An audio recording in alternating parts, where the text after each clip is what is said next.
Hi hello வணக்கம். எல்லோரும் எப்படி இருக்கீங்க? நல்லா இருக்கேன்னு நினைக்கிறேன். என்னங்க விலைவாசிலே இப்படி யானை விலை குதிரை விலை சொல்கிறாங்க. சரி வெங்காயம் 1 கிலோ வாங்கலான்னு போனேன். வெங்காயம் பார்த்தீங்கன்னா கிலோ 90 ரூபாவாம். எல்லா விலையும் ஏறிடுச்சு.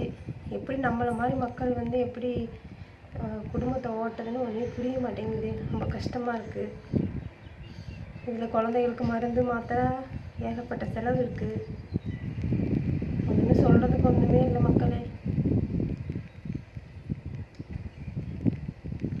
ஒருத்தர் சம்பாதிச்சு நம்ம வந்து குடும்பத்தை ஓட்டுறது ரொம்ப ரொம்ப கஷ்டம். என்ன செய்யுதுன்னே தெரியல. எங்கே போனாலும் காசு தான் பேசுது. வெங்காய விலை அதிகம், கேரட்டு பீன்ஸு எதுவுமே வாங்குற மாதிரியும் ஒன்றுமே இல்லை. ரொம்ப கஷ்டம். எப்படி குடும்பத்தை ரன் பண்ணி எப்படி மேலே கொண்டு போகிறது, இதுலேயும் நான் ரொம்ப சிக்கனமாக தான் இருக்கேன். காலைல ஒரு குழம்பு வச்சுன்னா அதுதான் நைட் நேரம் 3 நேரம் நாங்கள் சாப்பிட்றோம். தோசை இட்லி அது ரேஷனில் கிடைக்கிற அரிசி நம்ம வாங்கி செஞ்சிடறோம். இதுலேயே மாறி மாறி பார்த்தீங்கன்னா இவளுக்கு காய்ச்சல் வந்துச்சு, பெரியவளுக்கு வந்துச்சு, அதுக்கப்புறம் அவளுக்கு வந்துச்சு. 3 பேருக்கு மருந்து வாங்கி ஊற்றி இது பண்ணி எவ்வளோ இது தெரியுங்களா? இப்படி விலைவாசி ஏறிச்சுன்னு ஒன்றுமே புரிய மாட்டேங்குது.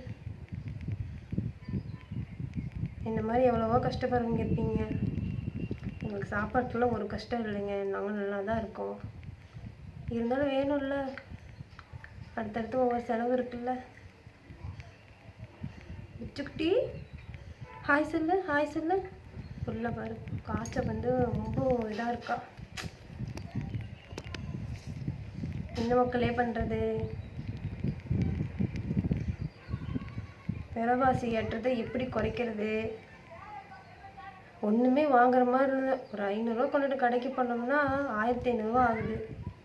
வாங்கின பொருளை மறுபடியும் நம்ம ரிட்டர்ன் பண்ணுற மாதிரி தான் இருக்குது. இந்த மாதிரி ரொம்ப சொல்கிற மாதிரியே ஒன்றும் இல்லை.